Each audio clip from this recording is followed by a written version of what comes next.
Madam Ambassador, so good to sit with you today. Thank you for having me. We'll talk about Africa. When you look at Africa today, what do you see?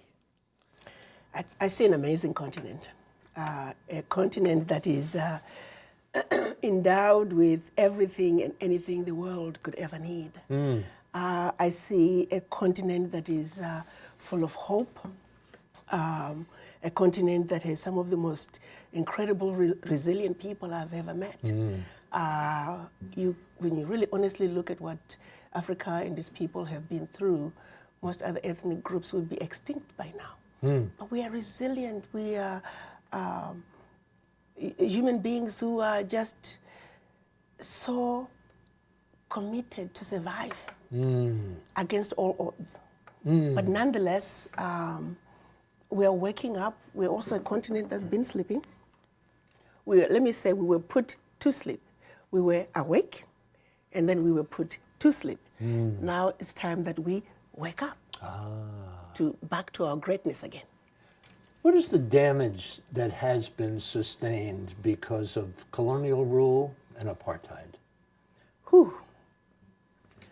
Let's go back to, I guess when you look at colonialism and when it was finally just organized in a way that we would then have the Africa that we have today. For Africa, I'll take it back to the Berlin Conference. That was held from November of 1884 to February of 1885. As you know, most people don't realize that the European nations were just haphazardly going into Africa and just stealing from the local people, and pretty soon they started stealing. The British would steal from the French, and the French would steal from the Spaniards, and pretty soon they were fighting each other. So the then Chancellor of Germany, Bismarck, in his efforts to prevent the European war on the African soil, he reached out to his sidekick, King Leopold of Belgium. And at that time, as you know, Belgium, King Leopold was wreaking havoc in the Congo. People are not aware that over 75% of the Congolese population was killed by Leopold. He actually claimed Congo was his own personal country. He owned it individually, not as Belgium. So you call Leopold and say, hey, we got a problem here. Can we come together and see if we can organize the manner in which we're going to loot from these people? So that's really how Berlin Conference was called together. So they brought all the countries that were making this mad rush into Africa so they could organize how they were looting the continent. So really, the Berlin Conference was not called for in order to make Africa better, but rather to see to it that they organize themselves so they can effectively exploit the Africans and also make sure that the continent and its people are forever defeated and dominated. Does the looting go on today? Oh, yes. The looting continues, but it has put on different clothes. Now, there's something else they did during the Berlin Conference. Because remember, after they had traveled around the continent, found some of the most powerful kingdoms with well-established educational and religious systems. I mean, the African people are just resilient. When you get to know the Africans, you understand the African spirit. And they knew that if they continued the same way they were going, they would never defeat the Africans. So they set in place a system of colonization and making the Africans believe that everything that was African was bad and everything that was European, particularly British and English, was better. So the seed of divide and conquer was also sown during the Berlin Conference. And they knew, just give it a generation or less, these people, not only are they going to be so divided, because they chopped us up into these small economies that really could never survive on their own. You take a country like Equatorial Guinea, Central African Republic, Malawi, Rwanda, Burundi, you know, they're economies that even if they struggle and begin to do better on their own, if the master decides you're becoming too smart, they're very easy to destabilize. Wow. And that's exactly what has been going on in our Africa. So Berlin Conference, people don't realize it was designed to see to it that the Africans are forever defeated. So for those who turn around and say, but Ambassador, don't talk about the Berlin Conference, it was a long time ago. And I'll say, as long as we have a country called Malawi, a country called Zimbabwe, a country called Central African Republic, all the African countries really for that matter. Berlin Conference is alive and well because that which they set out to do 123, 24 years ago, it's still in place. Nothing has changed. So how can they say Berlin Conference is a thing of history, don't talk about it? No, what's really sad and what should disgust the world is to say this policy was put in place 123 years ago and it is still in place and nothing has changed. But what's really worse is when you look at what France did to the Francophone countries in 1958, when they were living, quote unquote, leaving the continent, they gave the Francophone countries two choices. You can be independent with some affiliations to France, or you can be independent with no affiliations to France. Well, Guinea and Mali said, we are done with you, France, goodbye, leave us alone. That's how we had the first ever known union of any African states. They went into those two countries, took everything that they thought they had brought to them. History tells us they even took the last cup, teaspoon, chair, and proceeded to pour concrete into the sewage pipes, completely devastating the two economies, simply because they refused to be affiliated to France. But what they, and also the Sékou Touré, then president of Guinea at that time, he looked at the pact that France was making the Francophone countries sign. It was called the Pact for the Continuation of Colonization. He refused to sign it. How many countries in Africa? Now we are sitting at 14 Francophone countries that are still held on to this pact. So in the 50-some countries in Africa altogether, were they all colonized? Yes. By different countries? Different countries. The majority of the countries went to France, yes, Britain. We have Portuguese, we have Spanish, and those are the main ones. You used the word looting before. Yes. The looting continues to this day? To this day, it continues, but it has a different name. So tell me what the name is.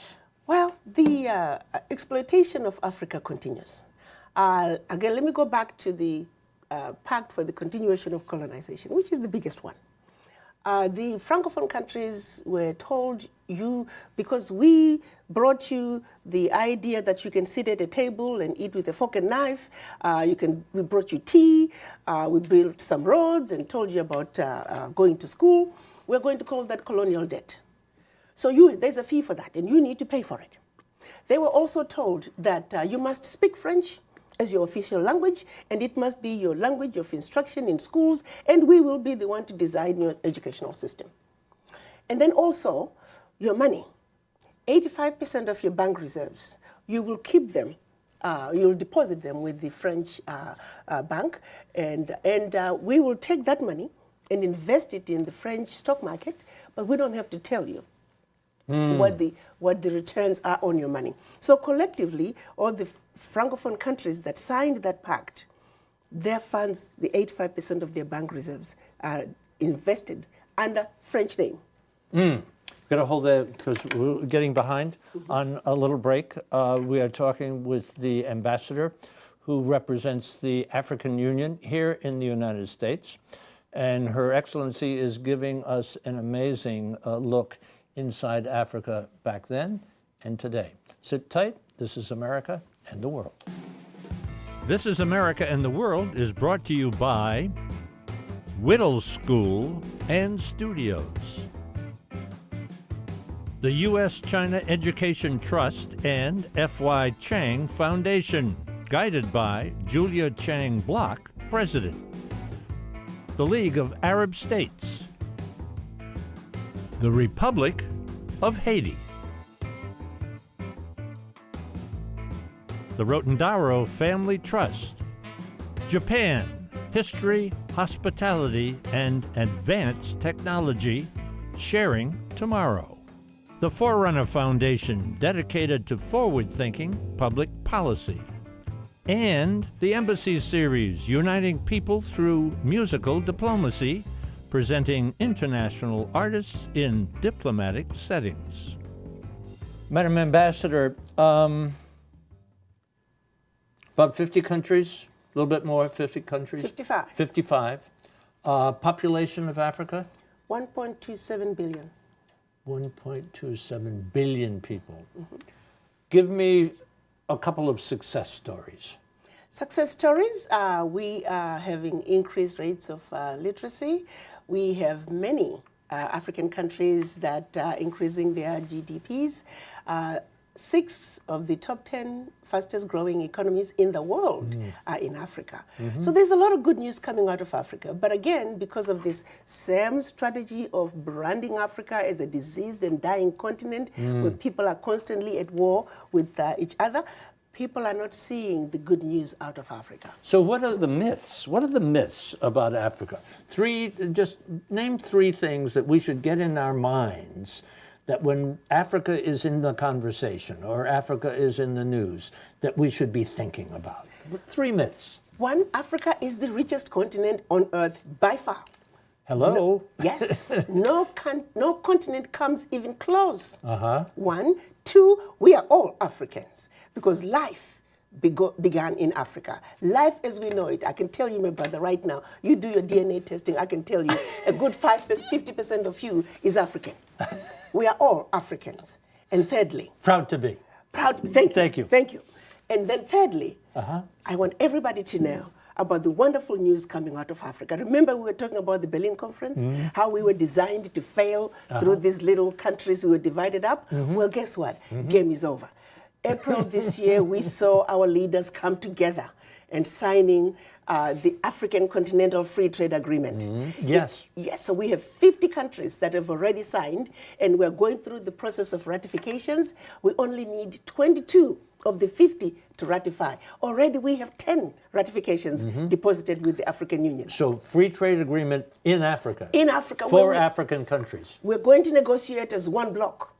We have made a commitment as Africans that the only way we can survive, which is what our Pan-African fathers wanted, to speak with one voice, one continent, one voice. And we're finally getting there. We're finally beginning to bury the Berlin Conference. Okay, African Union. What is it? What is it all about? African Union. Remember when our Pan-African leaders met in 1964 and created OAU?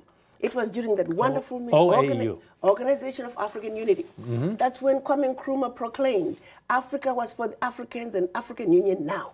55 years later, we are yet to attain that perfect African Union. But that's okay. We are getting there. He also proclaimed you were not African because you were born in Africa, but rather you were African because Africa is born in you.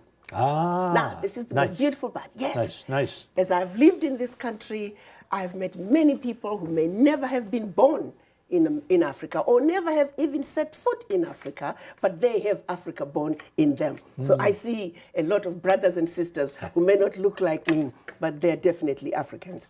Since 1964, after the creation of the OAU, the whole purpose of the OAU was to rebuild the Africa and destroy the boundaries that were imposed upon us during the Berlin Conference. It's been difficult because remember that seed of divide and conquer, it's deep among us. Trying to get us to work together, we are so divided among tribal lines, religious lines, even now racial lines and national lines. So we are very divided people. But getting us to realize that we are suffering from the legacy of colonialism is work in progress. We must keep preaching. People must have a serious conversation with the image in the mirror because the healing starts here. How about your job, your mission? My mission, I have sent here by the 55 African heads of states and my chairman, Musa Faki Mahamat, 2 major mandates: to promote Africa in the Americas and also to strengthen the bridges between Africa and the Americas and to bring the children of the diaspora back home. There are challenges, of course. Yes, they are. Poverty still. Yes, very much so. Conflict, literacy, but education moving along. Health. You're a physician. Serious. You're a physician. That is a serious problem. People are not aware. If all the continental African doctors were to return home today, we're only going to meet about 20% of the need. Africa needs at least 1.2 million doctors today. So as you can imagine, no amount of money put into healthcare in sub-Saharan Africa is going to deliver the desired results because the capacity is simply not there. There are more African doctors, Ghanaian African doctors, in New York City alone than in the whole country. The same is true with Nigeria and many other countries. The same is true with education and all other sectors. The capacity that Africa needs to take its rightful place on the world stage is in the diaspora. And this is because of the brain drain. Brain drain. And the brain drain goes back to starting with the ones that came across the Atlantic in shackles, followed by the ones who came across the Atlantic in search of greener pastures. The result is the only ingredient that is missing for Africa to move forward are its children. So that is why the African heads of states and the African Union Commission are committed to see to it that we repatriate, we reverse the brain drain. This is a heavy-duty sentence that I've picked up in some of your interviews, past interviews. It's not easy being a black person on Earth. It is not. Can you talk about that, please? In my own humble opinion, I like to say the most endangered species on Earth is the black man, followed by the black woman right above them. It doesn't matter. You just have to be. You simply just have to be. I can tell you one experience I had not even long ago. My daughter got married, and it was in Maine. And after the wedding, the wedding party wanted to go to a nightclub. Now, the only black people were my son, my daughter, and another guest, another young black girl.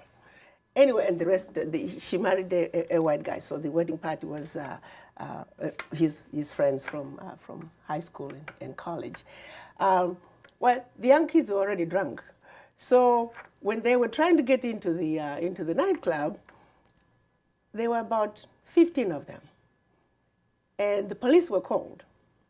But my daughter heard them say, and my son is very tall. And so there's a tall black guy and a young lady in a pink dress. They were the only two black people.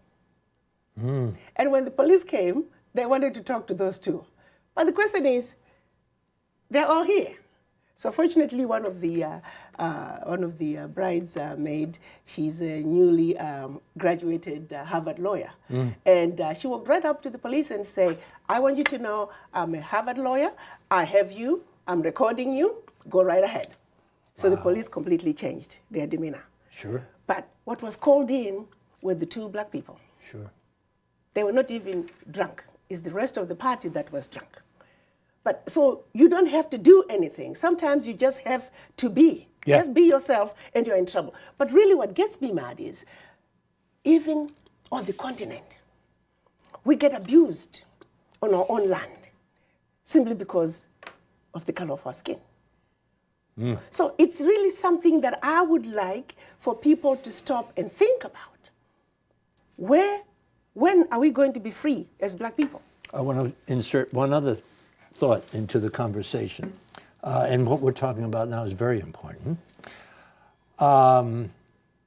You've been practicing medicine in Tennessee for 25 years? Yes. Yep. I read something which said, talking about African Americans and Africans in the United States, they're saying that it is very difficult and it is a daily task for a black person to fit into white society. Absolutely. But the question is, here's the way I look at it. Why should we even try to fit into anything? This is our world. I don't need to try to fit into anything. I just want to get along with you. Yeah. I don't need to try to fit into anything. Right. And if you don't want to get along with me, fine, have it your way. Right. We need to, the reason we feel like we should fit in is because we are coming into this conversation from a level of inferiority. Yeah. Why do we feel inferior? And a superiority on the part of the white. Thank you. So we're coming in feeling inferior, they're coming in feeling superior. There is no conversation between white and black. That needs to be addressed, and we must pull this bull by the horns. As black people, we need to move up and realize that we're just as good as anybody else, and the white people need to get off their high horses and come down. So we can have a real meaningful conversation, much needed conversation. And that's part of why I'm here, because I realize there's so much misunderstanding between Africans do not understand the Americans. The Americans do not understand the Africans. It gets in the way of trade. If you look at AGOA implementation, that simple legislation that is meant to help African businesses, we're not benefiting from it because when the African businesses hear about doing business in America, America is so hard. No, honey. It may be a lot of papers, but all you gotta do is cross every T and dot every I, one page at a time, and you'll get it done. But because it's America, there's a wall that falls, and it's difficult. You're representing the African Union in the United States. Correct. On a scale of 0 to 10, what's the relationship between Africa and the United States? I can honestly tell you right now, and I'm preaching whenever I have an audience to preach, America is still the most preferred trading partner by Africa. Mm-hmm. But my biggest fear right now, I see America slowly losing its place. I often say... Its place where? In Africa, in terms of being preferred. Because America is still... On a scale of 0 to 10? On a scale of 0 to 10, America is still number one. Well, that's the desire, but how would you say the relationship is between the two countries? Number one? It's still good. That's what I'm saying. So caution is to say, America, in order for you to maintain your position, this game is a new game. You need to call for timeout. You need to re-strategize. President Trump is a businessman. Yes. How do you sell a businessman on the importance of Africa? Well, I think President Trump is a businessman who likes to negotiate, and he wants to always end up with the upper hand, and I don't blame him. That's why Americans appointed him.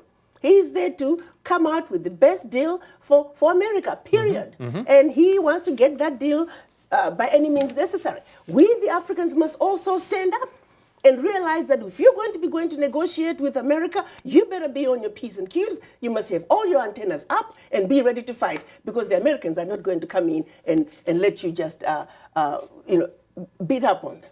But at the same time, let me look at it this way as well. Going back to the Berlin Conference, we are already at a disadvantage. How do you take Togo and put Togo in the same boxing ring with the United States? You're taking a heavyweight fighter and putting them in the same ring with not even a lightweight fighter, but a wannabe boxer. This is the position that African countries are finding themselves in. They are not heavyweights. These are little boys who are constantly being put in the same heavyweight boxing ring with the big boys. Now, when we come together as a continent, as Africa, we are a heavyweight. We belong in the same boxing ring with the United States, with China, with India, with Europe. Rightful place?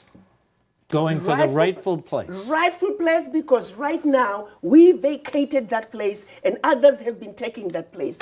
Game is up. Africa must take its rightful place as one continent, one heart, one voice. Will we see a new Africa? It's going to happen. Absolutely. It's on the way. I was talking to my chairman just last week. He told me January we'll have all the ratifications we need, and the African Continental Free Trade Agreement is moving, is steaming right ahead. And the children of Africa are going to speak with one voice. And our Pan-African fathers from 1964, wherever they are in their graves, they are doing flips, because finally Africa is going to be whole again. So you have hope? Very much so. That's all we got.